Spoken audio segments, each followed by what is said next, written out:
Këtë të diel të krishterët ortodoks kremtojnë hyrjen triumfale të Zotit Krisht në Jeruzalem, e cila ndryshe njihet edhe si e diela e dafinave ose e diela e palmave. Kjo ngjarje ndodh pikërisht një javë përpara ngjalljes së Krishtit, e cila quhet java e madhe dhe e shenjtë e pësimeve të Zotit, Perëndis dhe Shpëtimtarit Jezu Krisht. Kjo është edhe java e fundit e periudhës së kreshmimit për besimtarët ortodoks. Zoti Krisht, pasi kishte predikuar për 3 vjet e gjysmë dhe kishte kryer mrekulli të panumërta në popull, e dinte se misioni i tij për shpëtimin e njeriut po vinte drejt finalizimit të tij. Të gjitha ngjarjet që ndodhin përgjatë kësaj jave të madhe dhe të shenjtë tregojnë dashurinë e pafundme që ka Perëndia për njeriun. Konkretizimi i kësaj dashurie fillon sot të dielën e dafinave, ndërkohë që përgatiten për të përjetuar ngjarjet tragjike të javës së madhe. Ungjilli i sotëm ofron 3 ngjarje që i paraprin pësimeve të shenjta dhe ngjalljes së Zotit Krisht. Ngjarja e parë që paraqet Ungjilli i sotëm ndodh në shtëpinë e Llazarit, të cilin Krishti e kishte ngjallur nga të vdekurit. Motra e Llazarit, Maria, si mori 1 litër miro prej nardit të papërzier, shumë të shtrenjtë, leu këmbët e Jezuit, edhe me flokët e saj fshiu këmbët e tij, edhe shtëpia u mbush me erën e miros. Ky veprim paratregon pësimet e shenjta që do të vuante Zoti Krisht dhe varrimin e tij. Ngjarja e dytë ishte komploti dhe intrigat që po thunin kryepriftërinë dhe farisejt kundër Krishtit. Dhe ngjarja e tretë ishte hyrja triumfale e Krishtit në Jeruzalem, ku populli që ishte mbledhur nga shumë vende të largëta për të kemtuar Pashkën judaike e pranuan si Mesian dhe mbretin e Izraelit.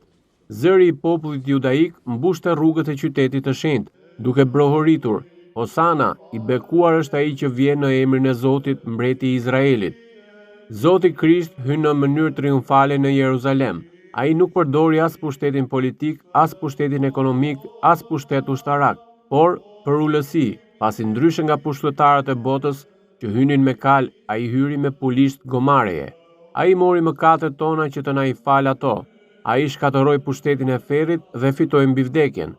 Prandaj dhe sot në Kish ndajmë dafina si shenjë të fitores së Krishtit mbi mëkatin dhe vdekjen.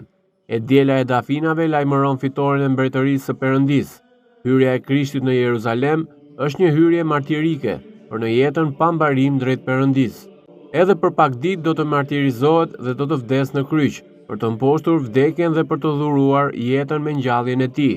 Nga sot, besimtarët e krishterë ortodoks hyjnë në javën e madhe dhe të shenjtë.